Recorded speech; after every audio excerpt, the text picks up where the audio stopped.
took, you know, and you know, one time he opened up, you know, I cracked him and he didn't open up at all the rest of the fight. Bro, this is now done. This is now done in the third division. Do you think this is slightly underrated? Just the career zone? They're always gonna underrate me because I'm not one of these prospects that started boxing that had a following and all stuff. They're fresh out the amateurs. They promoted them like, oh, this is the next big thing, yada yada yada, all that stuff. At the end of it, I've done this 3 times, three different divisions. I'm a 3-time world champion, and this might actually be the biggest, the most attended fight card in boxing history. And I did it on this night. Saquon Jones with the boxing voice. Saquon Jones with the boxing voice. Your advisor in the crowd kept saying, hold the phone the whole night. First, did you hear him? And second, that kind of stopped you from throwing more rights the whole time because you had that right the whole time up. So. I'll tell you guys something. Actually, I didn't warm up properly, and in the back room, I threw like one of these weird uppercuts right from far away, and I messed up my shoulder. So I didn't want to even risk it. The one time I threw like slow, I'm like, I'm not gonna do that. And I mean, shoot, the whole boxing commission sees like my massage pro literally massaging it for like the next, so it might have made it a little weaker. I mean, you actually had a chance to catch him with more left hooks and more lefts than he caught of you. How did it feel to like?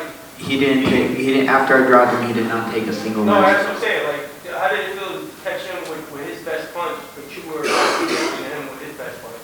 Don't hook with a hooker.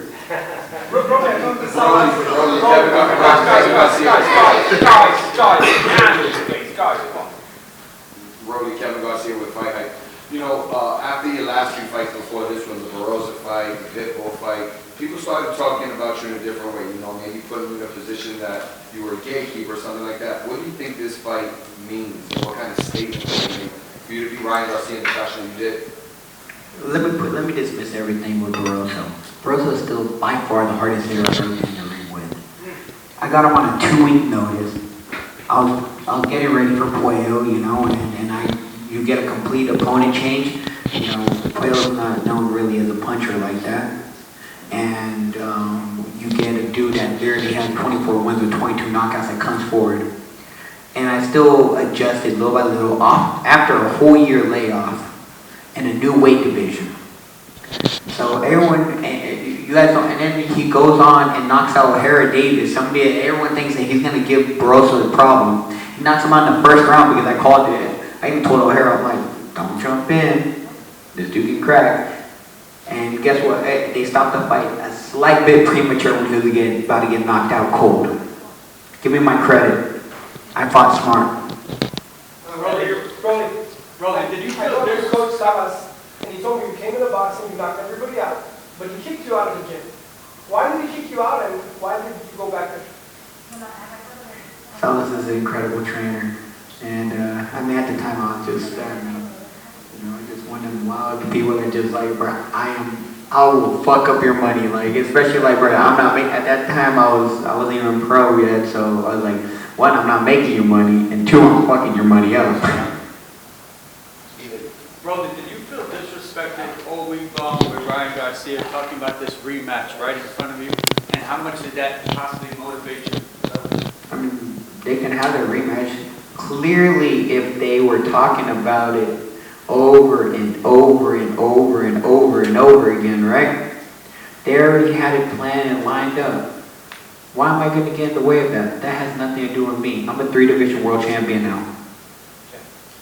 The first boxing now. So on the second round, when you dropped, from that point on, you just put full throttle. You kept on going at it. Did you know you was going to win that fight from that point on? I knew he wasn't going to throw no more damn punches, so I just had to keep going, you know. He was not going to take a single risk with me. He knows I can crack. In Harlem, you was training at Mendes Boxing Gym. How'd you feel in Mendes? Man, I want to give a huge shout out, man. They were over there. They turned the heater up on me. They watched me lose the last bit of weight and all that stuff, you know, and they treated me really nice. Hey, Rolly, Jay with Scorebox TV official.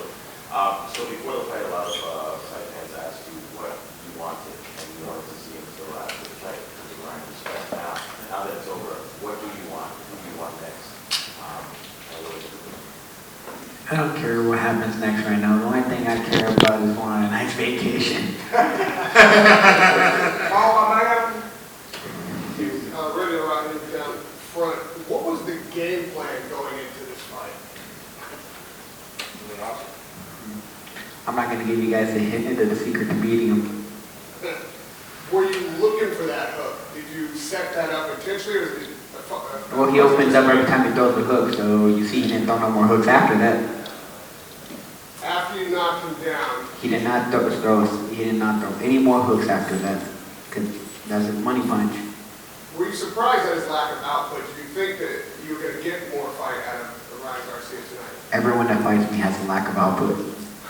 Every single time they throw too many punches, they get cracked. And lastly, you're very gracious about the rematch with Haney and Garcia, but what do you feel like you deserve, you've earned tonight, a payday for yourself, another title shot? What are you looking at? I don't box for money. I box to be world champion, and I just did it 3 times. Woo! Are you looking forward for it? Of course. Where do you see that coming? We gotta see. Just be patient. Rolly, I just wanted to ask you a question I asked Ryan. You know, there was a lot made about like Tank Dillamont's history going into that fight and what that outcome could be like based on. There was also a lot made about you and Ryan's history, you know, the sparring tape or whatever it was a big topic. How much do you think your history played into your victory tonight? And how well did you know Ryan? And was there anything that you were still like taking advantage of that you remember from the last time you guys were in the ring? If me and Ryan had 0 in history, he would have got knocked out cold. He knew better than to come at me throwing punches. Well, you've always been a guy that, you want to fight the best guys out there. For Ryan, for Tank, you want to fight like that. WBA did say that the winner of this fight would be in a position to fight Ron Ellis, and when he takes care of his mandatory, so if he wins, is that a fight where you're just like, yeah, I want to fight him. He's probably the best guy at 147. Let's get it over. There's a lot of fights, man, that can be made. But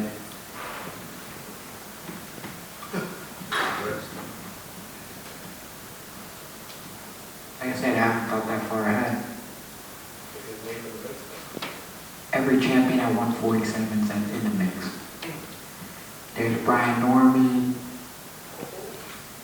There's Boots now, who has 2 belts, and I mean, I'm sure Barrios has a fight lined up already too, so we shall see. Out of those 3, who do you think would give you the toughest fight? All 3 of them are tough.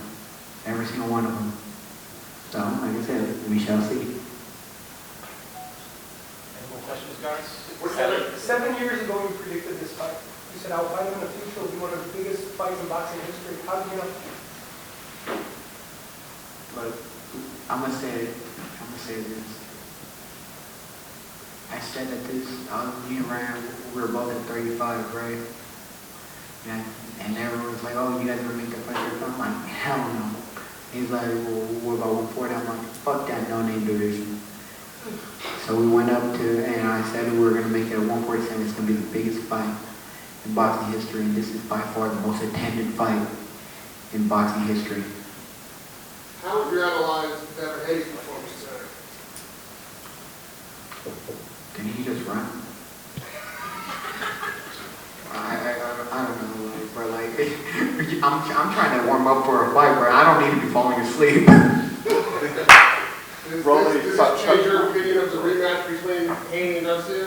I don't care about their rematch. Why do you people keep bringing it up? I don't care. Rolly, talk about this, the feeling of redemption. Ryan mentioned that your chin hasn't been the same since Gervonta.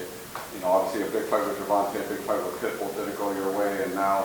Clearly both those fights, I was completely weight trained.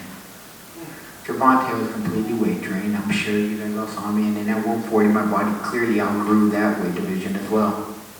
When I was a 35-pounder, I should have been a 40-pounder. When I was a 40-pounder, I should have been a 47-pounder. Early, JP Moreno, when the fight went to the cards, did you find yourself feeling very comfortable and confident in the outcome? I mean, who was the one that was happy after the fight? And who was the one that looked all sad? And honestly, though, I mean, they fucked up the damn scorecards, though. That was a shutout. They really fucked up them damn scorecards. It was a shutout. Rolly, before the fight, man, you and your crew was playing cards. Is that a tradition that you guys do? Me and Abram, we always played this Vietnamese card game. There's a boba shop that we used to go to, right? And the owner was Vietnamese, so he showed us how to play this Vietnamese card game called 13. And I mean, we've been playing it for years, you know? Last question here, please. Last question here. You were the lone PBC fighter today. Was there any added pressure to be, you know, the sort of representative of that promotional company? Do you feel like you obviously represented them well, but being a lone PBC fighter today, how did that make you feel to be on that card? I mean, PBC is my family. It's not even about boxing. They're my family, and that's where I feel like I'm at home. I didn't feel no pressure, because I know they're always going to accept me for anything anyways. You have a message for Ryan tonight? Stay positive. Thank you, everybody. Thank you very much.